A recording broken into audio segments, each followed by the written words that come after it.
أزؤو أتحرني أتبحش لدا لما وقفة إتما قلبي كاري بيروس كريا فلان محمد النبي الأمي وعلى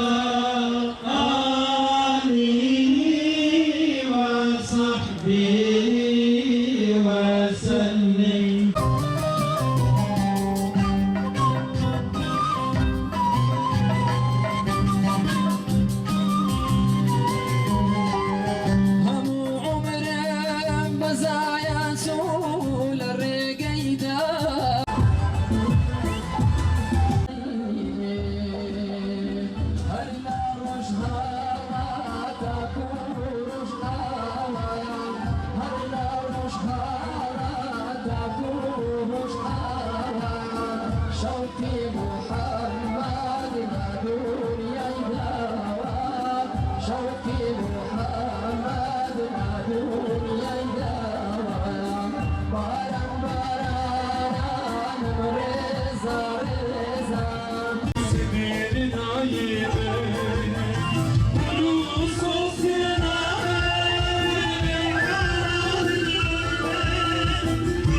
Yetimler Vakfı'nın düzenlemiş olduğu ilahi nameler müzik şöleni an itibariyle başlamış durumda.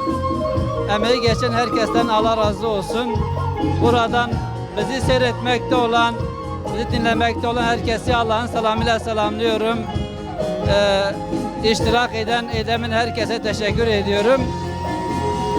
İlahi nameler programımız şu anda büyük bir coşku ve heyecanla devam etmektedir. Bu etkinliğimiz tamamı yetim, öksüz yetim sesler içindir. İnşallah bu açıdan faydalı bir etkinlik olacaktır. Özellikle Özlem Ajansı'nın sanatçılarına ve komşu ülkelerden bizi kırmayıp katılım gösteren sanatçı kardeşlerimden Allah razı olsun. Çok çok teşekkür ediyorum. İnşallah bu etkinlikte elde edeceğimiz maddi geliri yetimlerin istifadesine sunacağız inşallah. Biliyorsunuz maddi olarak vakıf her zaman yetimlerin ve mağdurun yanında olmuştur, olmaya devam edecektir. İnşallah farklı etkinliklerle bu faaliyetlerini sürdürecektir. Bu konuda vakfımız üzerine düşen görevi hakkıyla, layıkıyla inşallah yapacaktır. Ayrıca şu anda yetimler yararına yan tarafta bir kermesimiz vardır. Yine yetimlerin yararına olmak üzere kumbaralar bırakmıştır.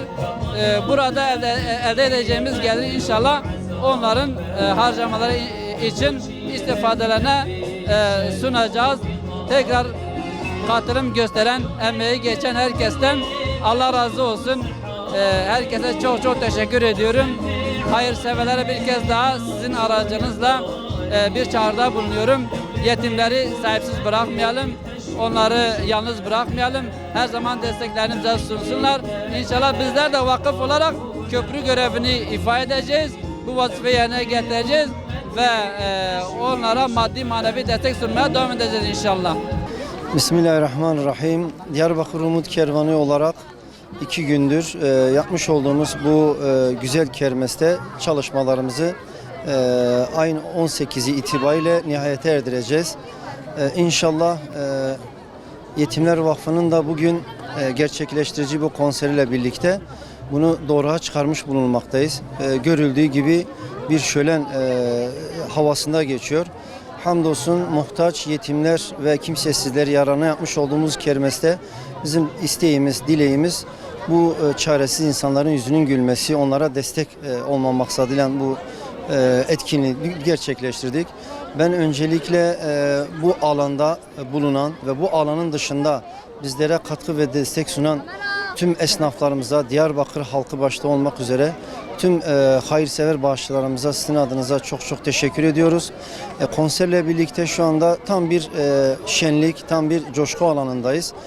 Üye ve gönüllerimiz yapmış olduğu bu destekten, çalışmadan dolayı onlar adına da çok teşekkür ediyorum. Rabbim onların da hayırlarını kabul etsin. İnşallah bu coşkumuz, bu neşemiz, bu desteğimiz ayın 18'ine kadar da sürecektir. Ben emeği geçen herkese yine sizin aracınızla çok teşekkür ediyorum. Rabbim herkesten razı olsun.